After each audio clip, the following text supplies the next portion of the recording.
Hello, everybody. Let's talk. So, I guess every one of my weeks I'm going to have a light-hearted sort of topic just to keep the humor in my life. And because, of course, I'm a very funny person, and I don't mean looking either, although, some might argue. But seriously, wife and I were doing a little shopping the other night, and we walked past this display. I mean, it wasn't like a main aisle display or, an end cap or anything, but there was this display, and this display had sexual aids. Lubricants and condoms and toys.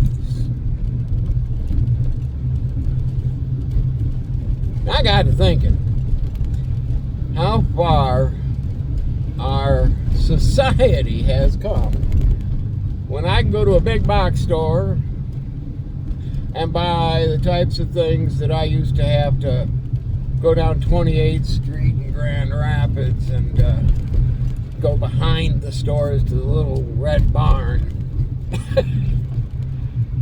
Had to have my ID. Couldn't get in there without being 18.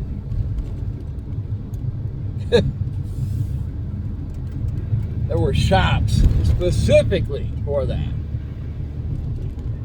Fast forward a few years and they got these at-home women's parties, right? I'm not going to promote any specific company, but my wife used to be a consultant for one of these that, they'd have these little catalog parties, I guess you could call them, where women would get together and they'd probably talk about men and sex and buy their little sex toys that way. Now, this is, of course, post-internet. Pre-internet, we didn't have anything like that. Pretty sure the Avon lady that came from my mom's house was not selling a little side hustle. Might have made it interesting if she was. But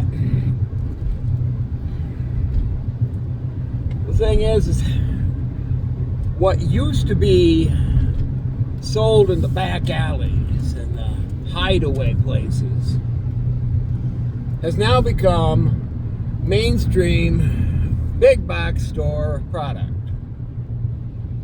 which to me is a little insane.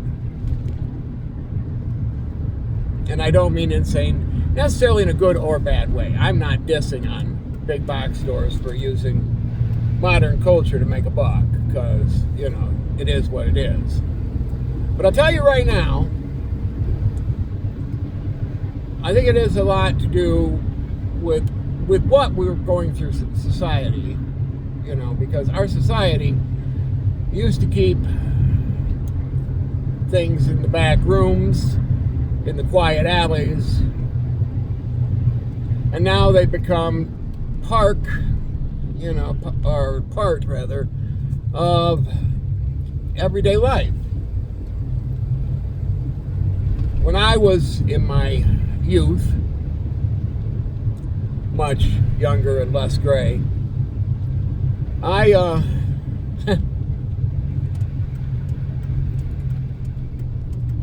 remember people in my family talking about certain members of our family that were light in the loafers. Now, that's one of the terms they used.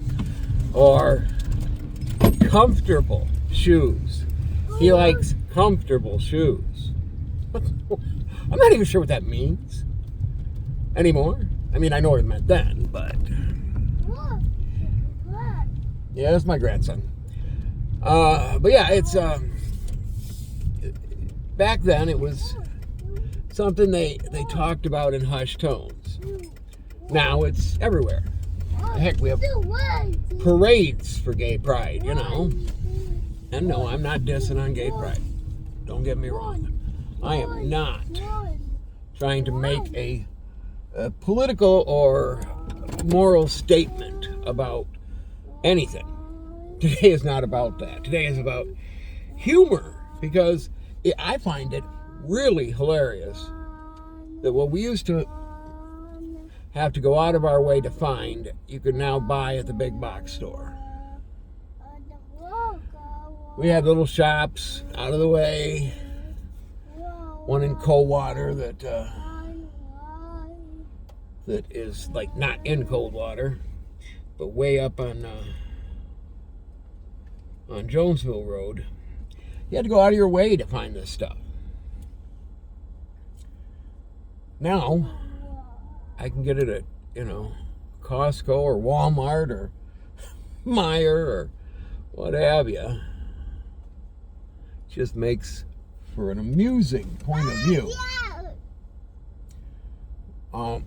Comment, if you remember the old, some of the old comments and such that they used to hide back then that has become mainstream today. Do comment, do like, do share my video, please. I want to get it out there. But yeah, marital aids have become mainstream. And it's not just marital aids. I mean, things that we used to, drugs. For example, my brother used to, not mentioning names again, but my brother used to grow tomato plants. That's what he always told everybody, it was his tomato plants. 5 points on the leaf. Anyway, he used to grow his tomato plants. He didn't want to get caught with them because it was illegal. He had to grow them hidden in the backyard.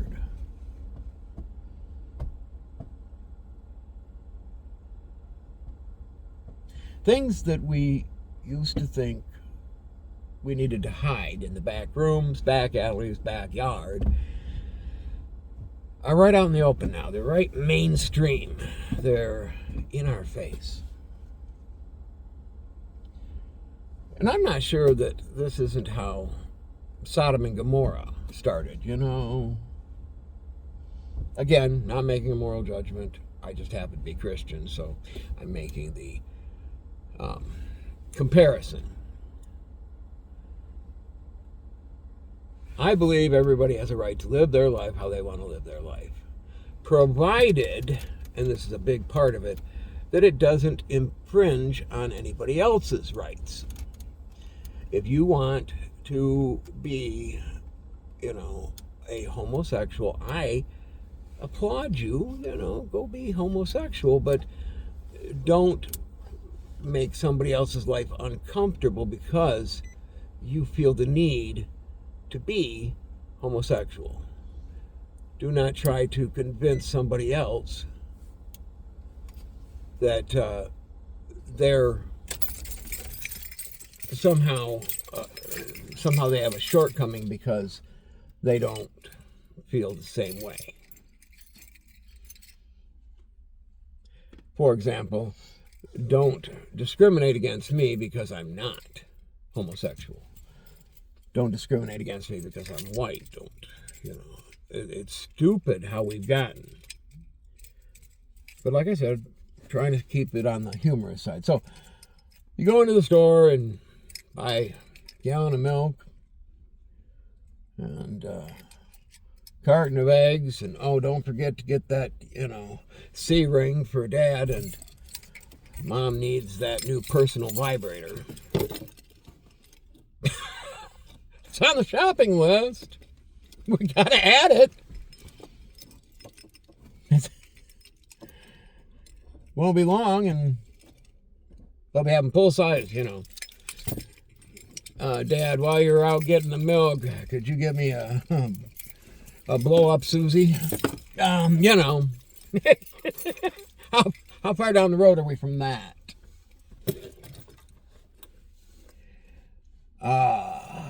Life in our world is so amusing if you just look at it right. Nope. I am not the type of person that pushes my morality on somebody else. I never have been. Yep, I'm a Christian. That doesn't mean all my family members are Christian. That doesn't mean even all my children are Christian. It means I'm a Christian. It means that I am all right with Jesus and I am good with God. It doesn't mean you have to be. So, the same store, by the way, does sell Bibles too. Just throwing it out there. I guess what I'm saying is, while you're going through life with all the insanity we have nowadays, stop, look, listen, find the humor. It's in your face if you look for it. Be able to laugh at yourself too, by the way. I mean, bald jokes are a thing. Love to all. I'll talk to you tomorrow.